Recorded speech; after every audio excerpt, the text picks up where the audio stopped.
From the East and the West, you've heard others, but now you've tuned into the best. This is a Prime Wave Media production.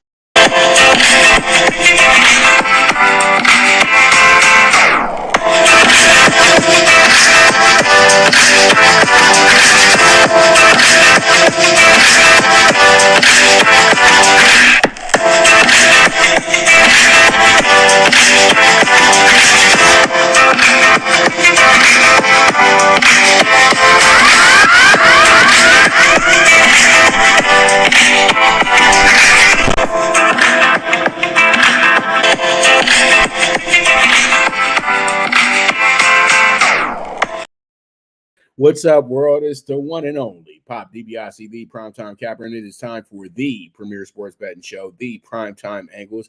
I'm feeling good. I'm feeling great. And I know we're getting started early today, so we have a long day today. We're starting kind of in reverse, though. Pretty much me and Jeff usually would be doing something like NFL Bet Exchange first and everything like that. But we are going to start that at noon. Usually we have been doing it on Fridays for this preview section that I've done over the month of August. So we'll be back with that today at noon. So make sure you guys come back around at noon for the AFC and NFC West previews. And also I'm going to give out my win totals over and unders for every single team, and I'm going to go ahead and give you my division champs for each division as well too. So make sure to tune on into the NFL Bet Exchange coming up right after this. But before, let's get into the best betting show in the land, and it is time for that college football kickoff. Man, I'm telling you right now, it's going to be a very, very fun weekend. We got a 5 days of college football. We got, I think about 8 games today. We got a lot of games that are what I like to call warm-up games. You know what I mean? Where you got, Arkansas Pine Bluff playing against Tulsa today, or you got, Central Michigan, who's going to be playing against Michigan State tomorrow. You got a lot of different matchups. And I know Michigan State, Central Michigan, that's MAC versus Big 12. So that's pretty common at this point of the year. But, we got the smaller matchups. We got the FCS schools playing the FBS schools coming to get their paycheck. You know what I mean? For the big schools, but for their smaller schools, they just coming to get a game in, so it's going to be a lot of fun today. So let's go ahead and get started with our first game. And that's going to be this. It's going to be the Kent State Golden Flashes going against the Central Florida Knights. And Central Florida has now moved to the Big 12. They in the big leagues now, ain't no more little small Orlando school with big hopes and big dreams. They are in the Big 12 now. And if they have another great undefeated season like they did a few years back, you can't deny them anymore because now they're in a power conference. You can't come up with the excuse that they're not in a power conference, so we can't do this, that, and the third. All right.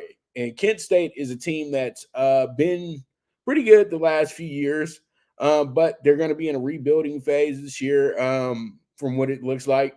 And, they only have them up for over under 2.5 wins this year. So they're already banking on them being a pretty bad team. But I think they'll overachieve a little bit in that spot. So that's why I feel like, tonight is a game where you cannot go in here with the idea that Central Florida is just going to stomp these guys out, because it's not like the old college football days from the 90s and everything like that, when you had these tune-up games where teams just come out here and they can do absolutely everything that they want. These teams nowadays got guys that have NFL dreams as well, too. And since you got the XFL and the CFL and the USFL, they got dreams for that as well, too. You know what I mean? Because they go to college to play football.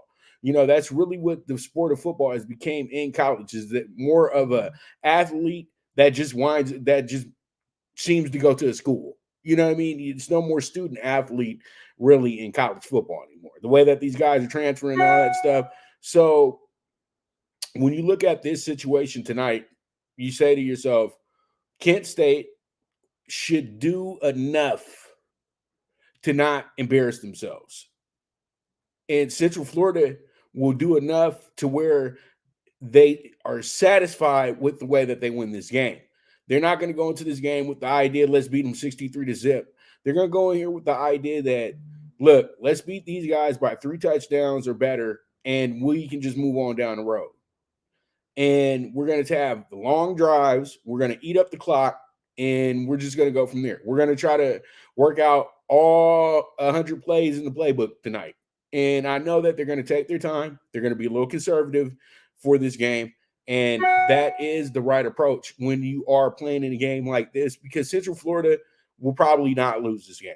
Let's just keep it real. It's a very, very slim chance Kent State wins this game unless they have an outer body experience in this game, which can happen. But I doubt that very seriously. But I feel like they won't get blown out by 35. And if they do get blown out there by 35, we have the hook in place. So that means that we have an advantage somewhat if we land on the number 35.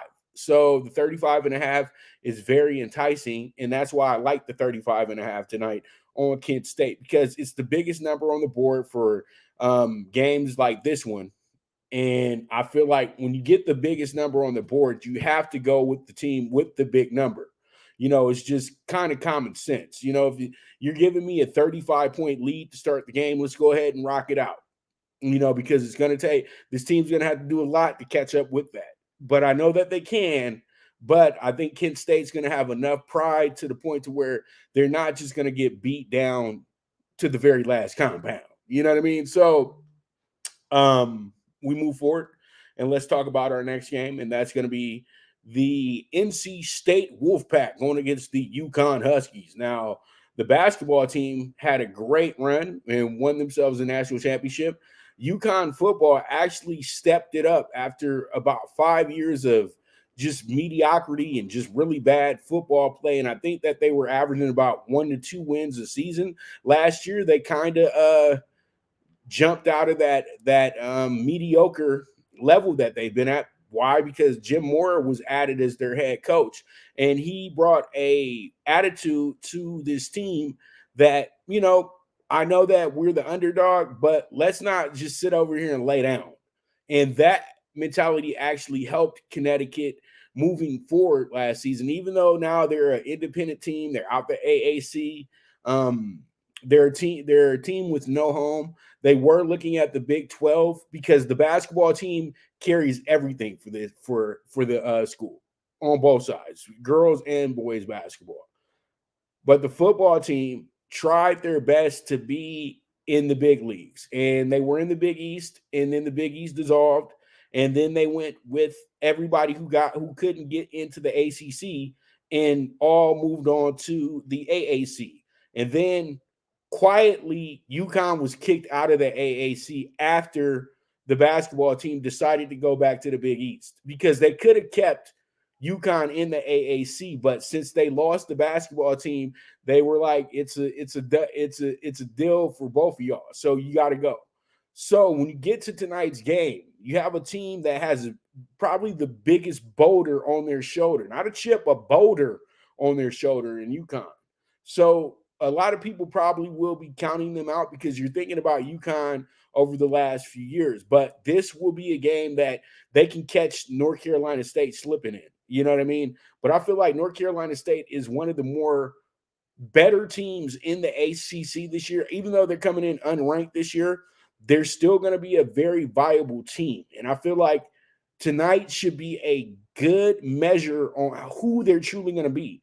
I feel like it's going to be some high-end offense in this game. I know the over-under is 46 tonight, but I think NC State is going to try to really push UConn and really be aggressive tonight and not try to slow this down and turn it into a physical matchup, because if they do, they're going to wind up getting themselves into a real slugfest and they won't be able to cover. But that 14.5, 2 touchdowns as the road favorite is always a tough ask, especially when you have a team that feels like they're ascending. So what I see here is a very good scoreboard watch game. And that's what I'm going to do here. I'm going to play the over 46. I feel like we're going to get some points from UConn tonight, and we're going to get some points from North Carolina State tonight.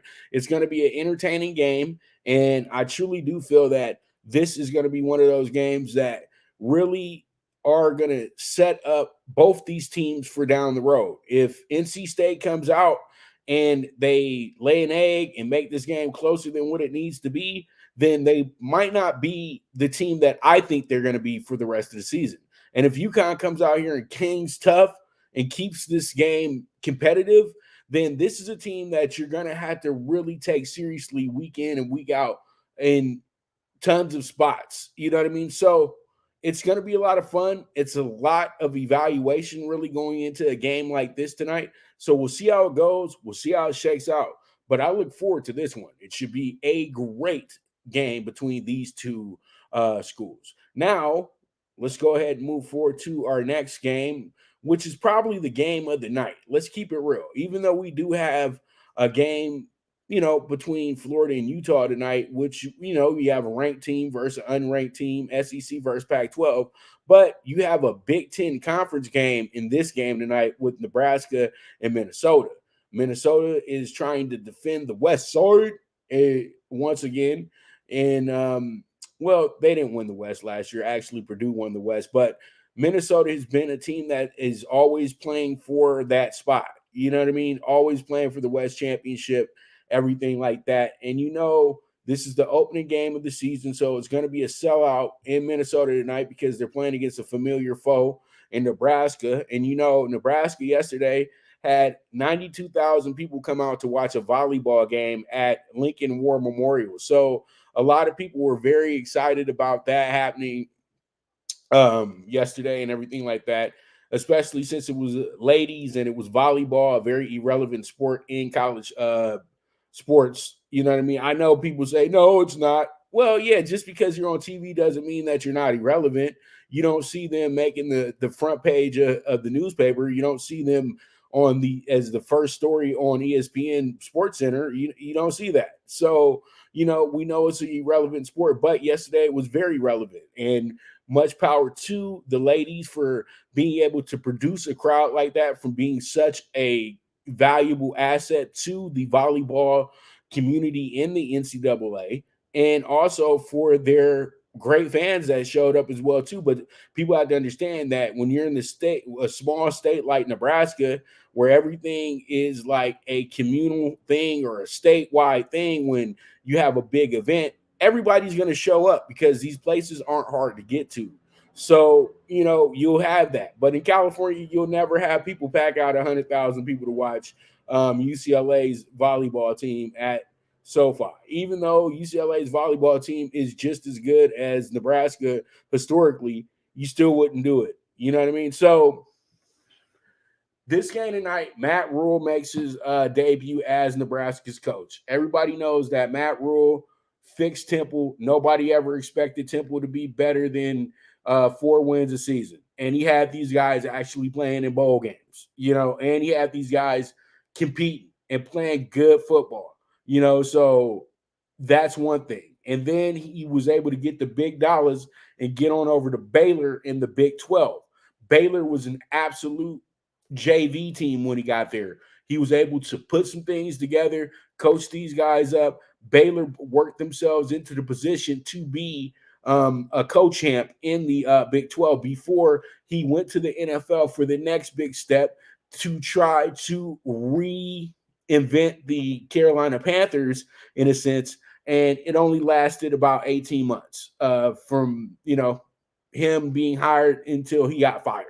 And he got fired mid-season as well, too, which was really brutal because he was put in a position where he had too many quarterbacks,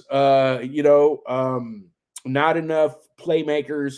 And, he was thinking with a college mentality, and that doesn't work in the NFL. You have to have a independent mind, and you have to be able to lead men. You're not going to yell at these guys. You're going to have to lead them. And he just couldn't lead them. Now he's back in college. He's back with a familiar face. This is probably the biggest program he's ever been a part of, including the NFL.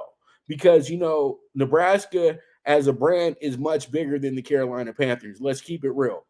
And Nebraska wants to go back to those days where they were one of the most dominant teams in the country and could bring in any player they wanted to into Lincoln.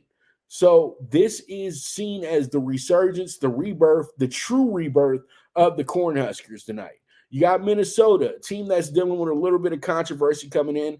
PJ Fleck had some issues with players and, guys coming out saying that it's a toxic locker room. It's a toxic place to be at. And, it's just tough, and it happens. Sometimes guys get promised things and these coaches don't follow through. And now Minnesota's kind of dealing with the promises not being, fulfilled. And so it happens. And so pretty much they're going into this game tonight as a 7-point favorite because Nebraska was so bad last season. But this is a new Nebraska team. This is a Nebraska team with a new mentality. This is a Nebraska team that knows they're the underdog coming into the game. They know that it's not 1994 again. It's not 1995 again. Tommy Frazier's not walking through that door. So now they have to put themselves in position to be a team of the 2020s, not a team of the 1970s, 80s, and 90s. So with this, I feel like tonight Nebraska is going to send a big message to the Big Ten and to the rest of the nation and wind up getting themselves a nice win here in Minneapolis tonight against the University of Minnesota. I love Nebraska, the Huskers, with the plus 225. Let's see how it goes. Let's see how it shakes out, and we move forward from there. And nephew is just checked in. Good to see you, man. Thanks for checking in with us today. I had to see what he was talking about. But yes, I'm on the mound pitching as usual. So let's move forward to our next game, which is going to be probably the game that everybody's going to be very keyed in on. It's going to be an ESPN game. So, everybody's going to be really excited about this one because you have Florida at Utah. This is a revenge game for Utah as well, too. Utah is coming into this game a team that has a very sour taste in their mouth because, they lost a few games last year, and one of those losses was to Florida. And I know that didn't sit right with them because losing to Florida really kind of messed them up at the end of the day when it came to possibly getting to the Final Four. Kind of wrecked the undefeated season, even though they lost to UCLA. But still, if they would have came in as an undefeated team against UCLA, they probably would have beat them, to be honest with you. And you know what? Utah was good enough to go undefeated last year. And when you have a team like Florida interrupt that, and then Florida went from being a pretty good team the first half of the season to being a pretty lousy team at the second half of the season, and they took advantage of having a top ranked quarterback when it came to draft status and everything like that. But he didn't impress upon to people how good he truly was. The NFL took advantage of that.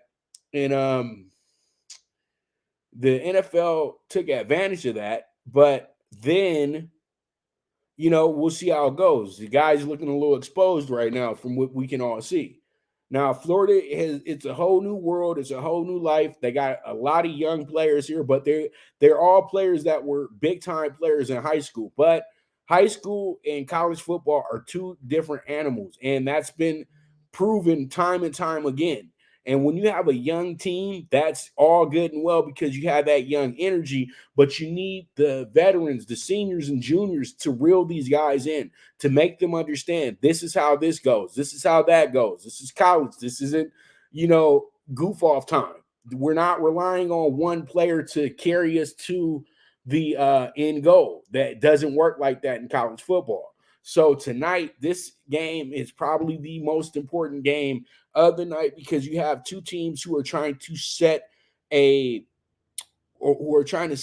tempo for the rest of the year.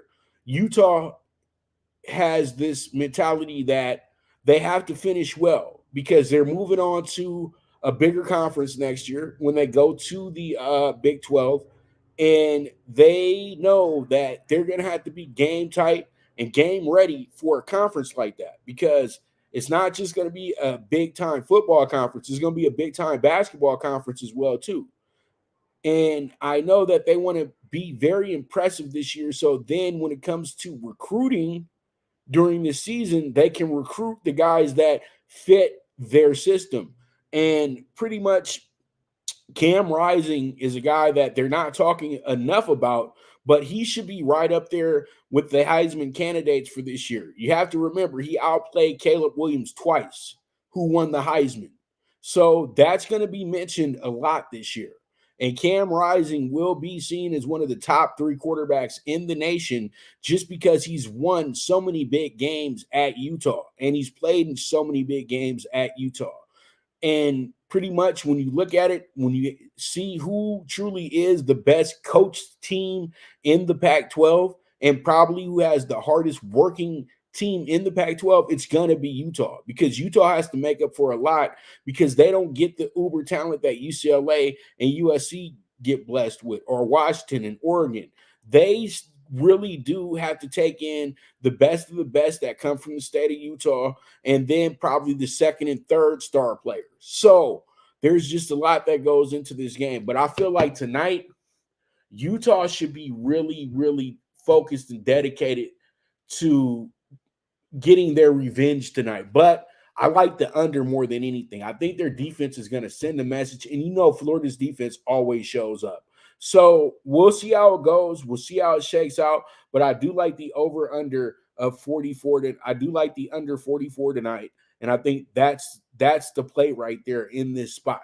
So with that, we're going to go ahead and take our first commercial break. And when I get back, we're going to jump into some baseball. We're going to talk Dodgers, and we're going to talk about the two games that we got other than the Dodger game, because we got one going right now between the Tigers and the Yankees, and I'll fill you guys in on the score once we get back. So you guys stay tuned. This is the premier sports betting show, the Primetime Angles, with the one and only Pop DiBiase, the Primetime Cappers. Good News Only Racing Club, led by the legendary Doug O'Neill, the trainer of 2 Kentucky Derby winners and I'll Have Another and Nyquist. Also trained 2-time Breeders' Cup champ Golden Sense, who are just a part of a long list of thoroughbred champions trained by Doug O'Neill. The Good News Only Racing Club has a young core of horses to look out for in Dennis's Celery, Irish Heatwave, and Notre Dame, just to name a few. Win the day every day with the Good News Only Racing Club, a proud sponsor of the NFL Bet Exchange.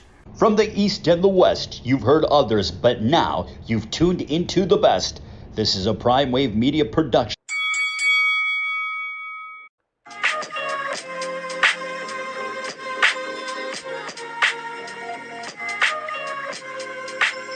Tune into Big Wave Boxing every week with a brand new guest with the one and only Pop DiBiase, the Primetime Capper, getting the best boxing stories, best boxing angles, and the truth when it all comes down to the sweet science. Tune into Big Wave Boxing on the Prime Wave Media channel on YouTube.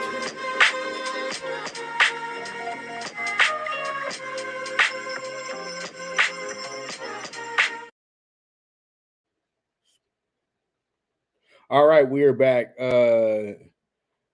We are back with the premier sports betting show, the Primetime Angles, with the one and only Pop DiBiase, the Primetime Capper. So let's go ahead and answer a question real quick.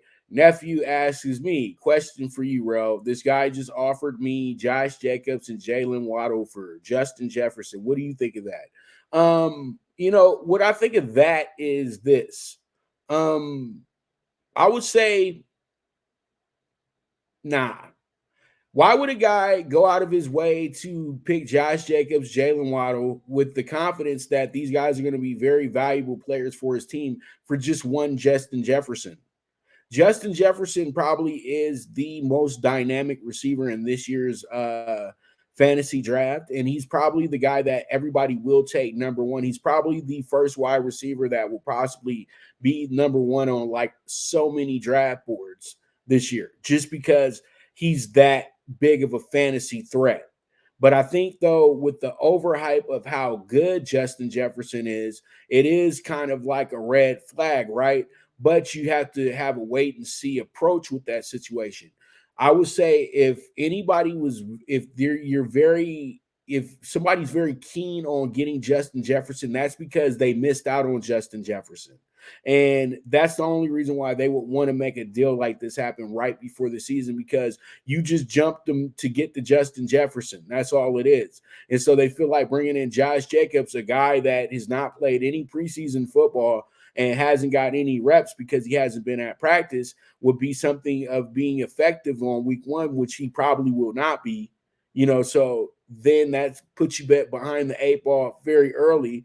And then Jalen Waddle has kind of a matchup is not – well, he did pretty good against the Chargers last year, but we'll have to see, because Jalen Waddle was kind of a question mark, because Jalen Waddle's durability has to always be questioned. The guy has spent time on the IR each of his seasons in the NFL. So, it's a really, really good-looking deal on paper, but when you look at it in all senses of the word, it just really doesn't make any sense this early in the year. Now, maybe if they offer this to me about week 3 or 4, and I can get an evaluation on how Justin's playing at that point, and if he's not playing to a level that I think that is going to help us win games moving forward, then you make the deal happen. But you don't make the deal happen a week before the first game of the season. Everybody has to just wait and see. You drafted who you drafted. It is what it is at the end of the day. If guys, I think guys, if they want to protect a certain player, start giving up some protection money. You know what I mean? If you give up the protection money, and I think that'll work. Just like we do in the NFL and everything like that. If you want to trade up and have a guy draft a guy for you, then you need to see who he wants to get, and then you need to offer some compensation for that as well too. So that's something that's a good little side hustle to get your money. So, so pretty much, and here goes the answer. He just declined it. So pretty much I went ahead and I squashed somebody's dreams today. Sorry about that. But let's go ahead and get to the topic at hand, and that's going to be the Dodgers. And the Dodgers are rolling.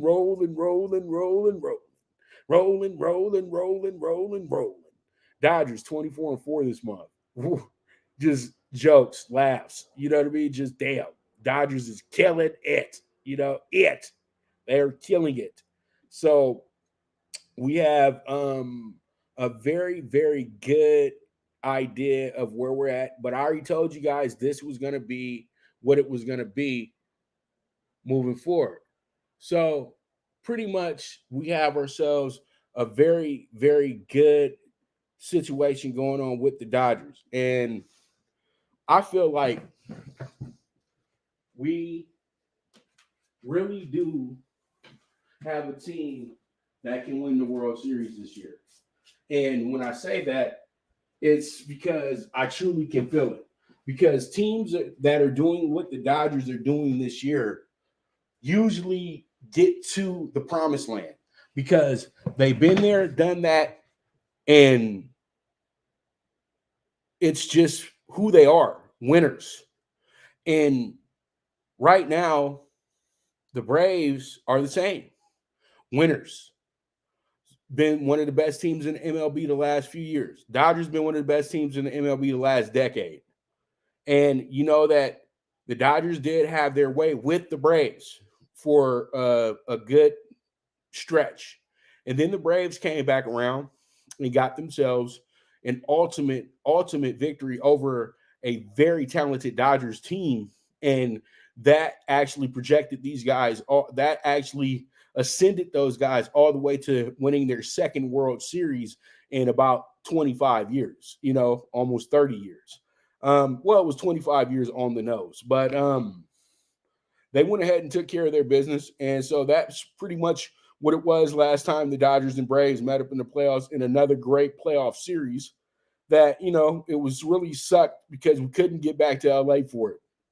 That was the biggest gripe of that series for me, is that the Dodgers couldn't get back to LA, because if they would have got back to LA, they would have been able to win that series. But the Braves got their sweet revenge, because everybody has to remember the Braves were up 3-1 in the NLCS in 2020 in the bubble playoff.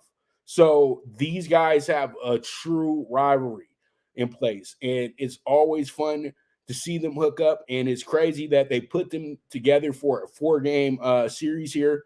And that means they're going to play 7 games against each other this month. The Dodgers have already won, I think, the 2 out of 3, or they possibly swept the Braves, but they handled the Braves pretty easily when they played in Atlanta. So now we're back to LA, a place where Atlanta has always had some good success at.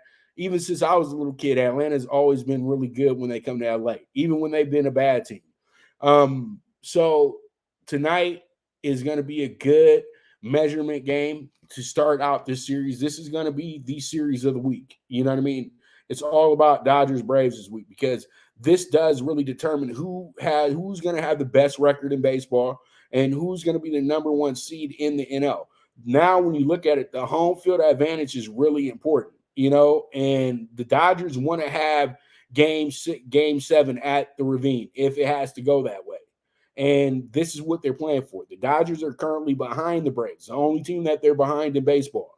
So this is going to wind up being a game that really puts everybody on the edge of their seat tonight, because you have some dynamic pitchers going in Strider and Lynn. Both were strikeout aficionados. Lynn has his 170 to his 51 walks, while Strider has 236 strikeouts to his 47 walks. So the pitching matchup tonight is going to be an excellent one. It's going to be one that's going to have everybody really keyed in, and the Braves have been good. They've won their last 14 out of 19. So, they're playing great baseball coming into this game as well, too. I said basketball. Sorry about that. But, the Dodgers are going to be a rare dog tonight. And with the way the Dodgers are playing right now, is like, dude, they just swept the Diamondbacks. And then, they just took 2 out of 3 last weekend in Boston. They took 2 out of 3 in Cleveland last week. When you look at how they're doing right now, they've won the last 2 weeks are 7-2, you know what I mean? But they're 24-4 for the month. So pretty much tonight, you look at this one and you say to yourself, come on, man, you cannot put the Dodgers as the dog. I don't care how good the Braves are coming into this game. They should be the even money favorite. They should be an even money team tonight. Dodgers should be minus 120, or this game should be minus 110 on both sides. They are giving you some love tonight, giving you the Dodgers in this shape at plus 120 at the Ravine tonight, with the pitcher who is probably pitching the best he's ever pitched in his career. So this is going to be a lot of fun tonight. So we're going to see how it goes. We're going to see how it shakes out. And we're going to go from there. So pretty much that's going to be a very, very fun way to break down the game. So let's go ahead and jump into our next topic. And that's going to be That's going to be the MLB Thursday night. We got ourselves some good games going on tonight. We only got so many, though. We only got 4 games today. Me and my clients, we're on this Yankees-Tigers game, and we got the Tigers 0-0, bottom of the 4th in Detroit for that one. Also, we have the Marlins Nationals tonight. That's going to be a good game. Giants Padres tonight as well, too. So I got a few to talk about. So why don't we jump into this one right now, and that's going to be the Marlins and the Nationals. Marlins Nationals is crazy. These two teams are really kind of going through the motions a little bit. You got the Marlins team that was like 13 games ahead of 500 at one point. Now they're a game below 500. You had the Nats, who were about 30 games out, who were like 25 games under 500. And now they're 10 games under 500. And they've played pretty much some of the best baseball over the last 2 months under the radar, because they were never going to catch up with anybody to get into a playoff position. But they can be a spoiler, and that's exactly what they've been doing. They got two of the better young pitchers in all of baseball. They got some of the best young hitters in all of baseball. And they just go about their business in a way that they know they're not supposed to be this good at this point, but they don't care. and they know that they have the capability of being a damn good team in the next 2 to 3 years, if they just keep building the way that they're building right now. And, the Nats get all props. They probably are the one team that's under 500 right now that just hasn't quit all season. Like, you could really look at them and say to yourself, this is this year's version of the Orioles, but they're not as good as the Orioles were last year. Orioles had a winning record at this point, but they were still the last place team in the AL East. So with that, I truly do feel that when it comes down to it, you do have a game tonight with two teams in place that really aren't going anywhere fast. And the Marlins are still fighting for a playoff spot, but that boat is starting to really, really sell. Now they're 3 games back. That's not that bad, but they've lost their last 8 out of 10, and they've struggled. So it's getting really, really tough, to really catch up, And Cincinnati, Arizona, those teams are going to keep trucking along. Miami has to do a lot to catch back up to just get back into possibly the 3rd spot. And it's going to be tough. It is crazy because they had a nice sizable lead over the Phillies, but everybody knows the Phillies had a moment where they just went off, and they've just been going off ever since. They're another team that picked it up right before the All-Star break, and it's really paid a lot of dividends as of late. So now they're the number 1 wild card team. And it's crazy because 2 months ago, Miami was the number 1 wild card team, both in the same division. So you can see this is how baseball works. Teams flip around all season long till we get to the final day of the season. So with that, tonight, I feel like we're going to have to take the Nats because the Nats just really coming here with nothing to lose. It's just another game for them. And I pretty much feel like what happens here is that you have a team that can step it up and have themselves a big day today. So we'll see how it goes. We'll see how it shakes out. And that's going to be that for the Marlins and the Nats. All right, so let's move forward and jump into our next game, which is going to be another divisional game, and that's going to be between the Giants and the Padres. Giants 69-64 coming into this one, while you have a Padres team that's 62-72 coming into this game. And you know what? You don't have any scheduled pitchers tonight, listed pitchers as of yet.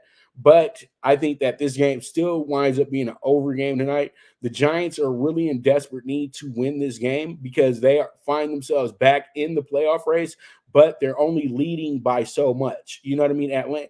Arizona is heavy on their tail. Arizona had some shitty luck this week and got swept by the Dodgers. So they got to bounce back tenfold. They're not playing tonight. The Giants got to take full advantage of that as well, too. But the Giants can afford to lose as well. That's the craziest part about it. But do they want to lose tonight? Absolutely not. But, they know it's a 4-game series. And, you're trying to win the series. And that's what they're going to have to do. This series would not be good for the Giants if they split the series. They need to win this series. That's the whole thing. It's 4 games. And San Diego's reeling right now. I don't even think San Diego cares to show up for, the game, really. You know what I mean? They're just here now. They're just going through the motions, waiting for the season to be over. So with that, I feel like the over 8.5 is the strongest play in this spot tonight. If you really want a winner tonight, though, I think San Diego will possibly come up with a way to win this game. But the Giants really are desperate to stay ahead at this point. They know they're not going to win every game, but it's a really good start to a series when you can get that first win because it builds a lot of confidence moving forward. So with that, that's going to be a wrap on a very short baseball day. We don't have a lot of baseball games today. So that's going to be one of the 4 baseball games that we have on the schedule today. So with that, I'll be right back. And I know that you guys are over there getting antsy because I'm getting a little antsy about it too. And it's time for Talkin Tickets once I get back. So with that, you guys stay tuned. This is the premier sports betting show, the Primetime Angles with the one and only Pop DiBiase, the Primetime Capper. Now you and your friends can compete in the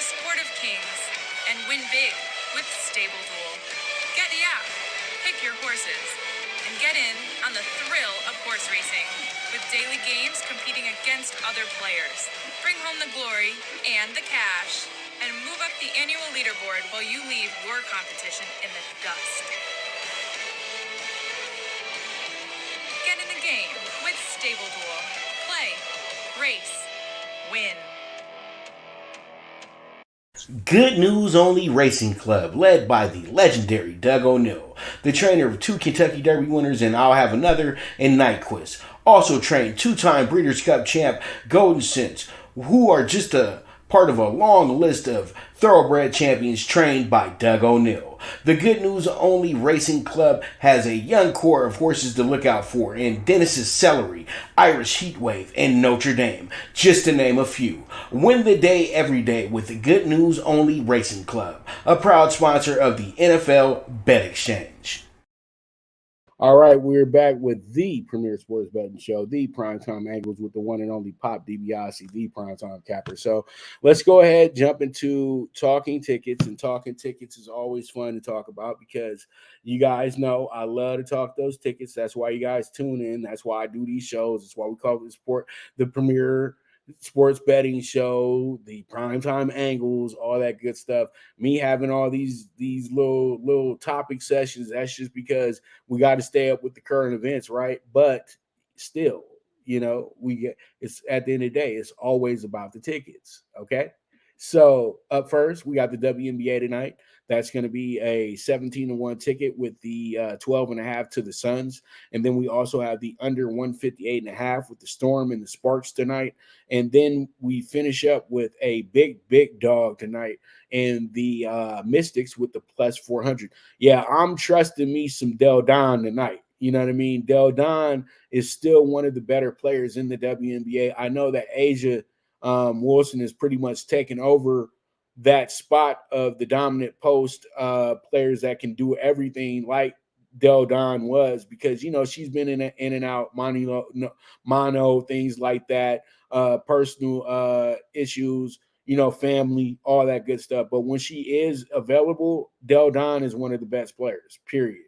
And I think that she can come in here and she can do some things if she plays tonight, because I think them being 4-1 pretty much is signaling that she's not playing tonight, right? So with that can still prove to be a advantage for the Mystics, because they can catch the Aces slipping, a team that's really kind of taking their time now because they've set records and all that good stuff. And pretty much they are pretty set for the playoffs as the top seed and as the big favorite. So them playing like them trying to go all out and play with crazy effort tonight, I can understand if they dial it back just a little bit, because they've already pretty much set themselves up for the playoffs. Now we have the CFB Kickoff PK4 22-1 tonight. I'm taking Kent State with the 35.5 tonight on the points plus 35.5. We got the over 46 with North Carolina State and UConn. And then the dog of the day, Nebraska money line plus 225. And then we have the under 44 Utah and Florida tonight, and that's going to be a 22-1 ticket. Let's see how it goes. Let's see how it shakes out. And then we wrap it up with the MLB Thursday PK3. This is going to be a 6-1 ticket. I'm taking the Nats with the plus 1.5 minus 120 tonight. I feel like they keep this game close if they don't win this game tonight. But I think the game does mess around and stays close tonight, at least. And we'll take the minus 120. Always good value when you get a minus 120. Even though it's a minus, it's not you overspending on a cash out. You know what I mean? So there it is, with the minus 120 on the plus 1.5 run line with the Nats. Then we have the over 8.5 with the Giants and the Padres tonight. No pitchers listed as of yet, but that looks like it's going to be a straight shootout regardless of anything. And that's what we're banking on here. So I'm going to take the over 8.5 Giants and Padres. And then a rare dog of the day in the MLB, and it's going to go up today on the Bet Us primetime dog of the day as well too today. And that's going to be the Dodgers with the plus 120. You got to take it if they're gonna if it's available. The few times the Dodgers have been the dog this year, they've been very successful. So we'll see how it goes. We'll see how it shakes out. And that is Talking Tickets for August 31st. Tomorrow will be the first of the month, September. And man, oh man, we've really went through this year, probably the fastest year of my life, to be honest with you. So pretty much with that, that's going to be our show for today. That's a wrap. I want to thank you guys very much for tuning in as well. You guys are the absolute best. And as I always say, bet with your head, not with your heart. The movement is moving. And this is the premier sports betting show, the Primetime Angles, with the one and only Pop DiBiase, the Primetime Capper. And I'll be right back at you in about 50 minutes with the NFL Bet Exchange preview part 4. But for the Primetime Angles, we'll be back tomorrow for you, either at 11 or noon. Okay, so I'll make sure to give you guys that time early in the morning tomorrow so you guys can make sure to tune in live. But if you can't catch me live, then you guys can go ahead and watch the replay, share, retweet, do what you got to do. Let's make sure we get those numbers up. But all in all, I'm going to let you guys go because I know I've been talking a ton. So with that, you guys have a beautiful day. You guys make sure to catch me on the next show, the NFL Bet Exchange, and then later on today at 4 p.m. Pacific time on the Mike Abadir Show on Voice America. So you guys got plenty of Pop DiBiase today. So with that, I am gone.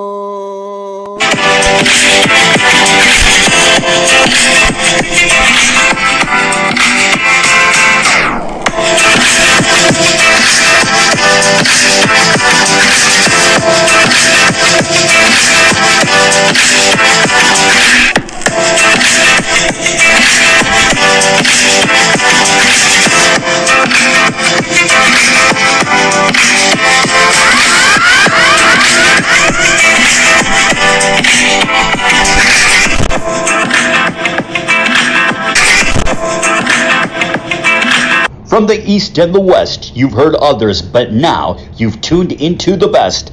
This is a Prime Wave Media production.